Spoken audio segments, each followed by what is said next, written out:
Number first है, हाल ही में मृत घोषित किया गया एशिया का पहला ग्लेशियर यामा ग्लेशियर जो है ये कहां दोस्तों, कहां पर स्थित? देखो ये ग्लेशियर वाला सवाल इस बार एग्जाम के लिए बहुत ही महत्वपूर्ण होने वाला है, ठीक है। मैं आपको पहले स्टार लगा रहा हूं क्योंकि 2025 का जो वर्ष है ना, यह ग्लेशियर का वर्ष भी है, मैंने आपको पहले भी कहा हुआ है, ठीक है। कि 2025 का जो वर्ष है, देखो 25 का जो वर्ष है आपके, ये आपको तीन चार चीजें ध्यान रखनी है, ठीक है। एक तो यह है सहकारिता जो है, इसका वर्ष है 100% कहीं ना कहीं एग्जाम में पूछने वाला है कि जो सहकारिता है इसका वर्ष कौन सा है, ये 25 का ही वर्ष है, ठीक है। एक दोस्तों इसके अलावा क्वांटम तकनीक का वर्ष भी है, किसका है? क्वांटम तकनीक का वर्ष भी कौन सा है? यह है 2025 हो गया, ठीक है। इसके अलावा सेना के अनुसार आपके, सेना के अनुसार यह है सुधारों का वर्ष है, ठीक है। खुद में रिफॉर्म करने का वर्ष है, सुधारों का वर्ष है, आपको ध्यान रखना है, ठीक है। वहीं ये ग्लेशियर संरक्षण जो है इसका भी वर्ष है, ये आपको ध्यान रखना है, ठीक है। ग्लेशियर संरक्षण जो है इसका भी ये वर्ष है, ये भी आपको ध्यान रखना है, ठीक है। अच्छा आपको याद है कि पहला ग्लेशियर संरक्षण दिवस जो है ये कौन सी तारीख को बनाया गया? आप में से कोई भी बताना चाहे कि जो ग्लेशियर संरक्षण दिवस है यह पहली बार बना था आपके, तो पहला ग्लेशियर संरक्षण दिवस जो है यह कौन सी तारीख को बनाया गया, ठीक है। पहला ग्लेशियर संरक्षण दिवस जो है यह कौन सी तारीख को बनाया गया? आप में से किसी को भी याद हो, आज से लगभग 2 करोड़ साल पहले मैंने आपको लिखवाया था 21 मार्च, याद करो कौन सा है? 21 मार्च की तारीख को आपको ध्यान रखना है, ठीक है। और इसके बाद तारीख कौन सी आती है? 22 मार्च की तारीख आती है, ठीक है। और इस तारीख को आप जानते हो दिवस कौन सा होता है? जल दिवस होता है, ठीक है। और मैंने आपसे वहीं पे लिखवाया था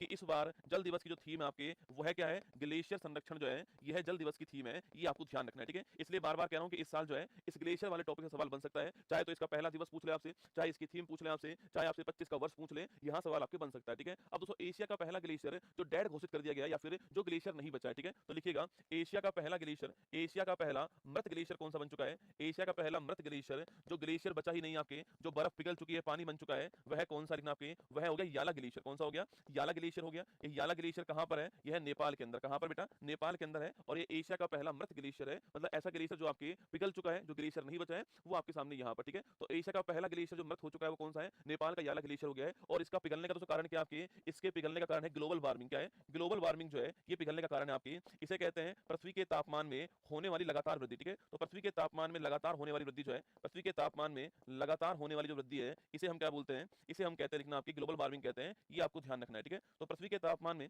लगातार होने वाली जो वृद्धि है इसे क्या बोलते हैं हम लोग? इसे हम लोग बोलते हैं ग्लोबल वार्मिंग, ये भी आपको नोट करना है, ठीक है। तो ये सारा पॉइंट एग्जाम के लिए महत्वपूर्ण है। अभी हम बात करें जो एशिया है, इसका पहला जो आपके डेड ग्लेशियर है आपके वो कौन सा है? वो है Nepal, option number D answer, ठीक है। हमारे पास दोस्तों एक बड़ा महत्वपूर्ण ग्लेशियर आपके, उसका नाम है सियाचिन, नाम सुना होगा आपने, सियाचिन ग्लेशियर, ठीक है। और जो सियाचिन ग्लेशियर आपके ये विश्व की सबसे ऊंची युद्ध भूमि है, ठीक है। ना वर्ल्ड की सबसे ऊंची क्या है? विश्व की सबसे ऊंची युद्ध भूमि कहां पर आपके? यह है सियाचिन ग्लेशियर, आपको ध्यान रखना है, ठीक है। और पूछूं आपसे कहां पर है ये? यह है लद्दाख के अंदर। कहां पर है ये? लद्दाख के अंदर है। और याद कीजिए ये कौन सी नदी घाटी में है? नुब्रा नदी घाटी जो है इसके अंदर है। और मैंने आपसे कहा था कि पाकिस्तान को भारत ने यहां पर हराया था, और किसके द्वारा हराया था? ऑपरेशन मेघदूत जो है इसके द्वारा पाकिस्तान ने, भारत ने पाकिस्तान को 1984 में यहां हराया था, आपको ध्यान रखना है, ठीक है। तो हमारा आंसर ऑप्शन नंबर डी हो गया, नेपाल दोस्तों हमारा करेक्ट आंसर है, इसके लिए तैयार रहना, ठीक है। अच्छा नेपाल से सीमा बनाने वाला राज्य कौन कौन सा, आपसे पूछूं आपसे, नेपाल से बाउंड्री साझा करने वाले राज्य कौन कौन से हैं? एक तो उत्तराखंड हो गया, एक उत्तर प्रदेश हो गया, एक बिहार हो गया, लिखिएगा, एक बिहार हो गया, एक पश्चिम बंगाल हो गया, और एक सिक्किम हो गया, ठीक है। तो ये 5 राज्य जो है वो नेपाल से बाउंड्री बनाते हैं, उत्तराखंड, उत्तर प्रदेश, बिहार, पश्चिम बंगाल, सिक्किम, आपको ध्यान रखना है, नेपाल से बाउंड्री बनाने वाले स्टेट, ठीक है।